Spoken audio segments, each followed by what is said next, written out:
लोकसभेवेळी झालेला पराभव मान्य आहे असं अमोल मिटकरी यांनी म्हटलंय। विधानसभेच्या यशात आमची मेहनत आहे असंही अमोल मिटकरींनी म्हटलंय। अमित ठाकरेंनी जे सिंहावलोकन केलं ते चांगलं आहे असंही मिटकरींनी म्हटलंय। एखाद्या पक्षाच्या वैचारिकतेला शोभावं असं वक्तव्य आहे असंही अमोल मिटकरींनी म्हटलंय आणि त्यांना पक्ष वाढवायचा आहे असं वक्तव्यही त्यांनी केलंय।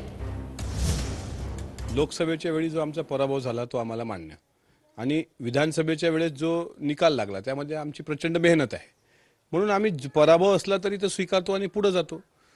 पण आज अमित ठाकरे ज्या पद्धतीने त्यांनी ते केलं म्हणजे सिंहावलोकन म्हणता येईल किंवा एखादी चिकित्सा तर एखादा जो वैचारिक प्रगल्भ व्यक्ती ज्याला आता पुढे वाटचाल करायची आहे तर पराभवाचं खापर आपण जसं लोकसभेमध्ये आमच्या पक्षाने पण काय केलं की बाबा ईव्हीएमवर खापर कशाला फोडायचं, आपण आणखी ताकदीनं काम करू ना, ज्या चुका आहेत ते दुरुस्त करून पुढे जाऊ। तर त्या एखाद्या पक्षाच्या वैचारिकतेला शोभावं असं त्यांचं वक्तव्य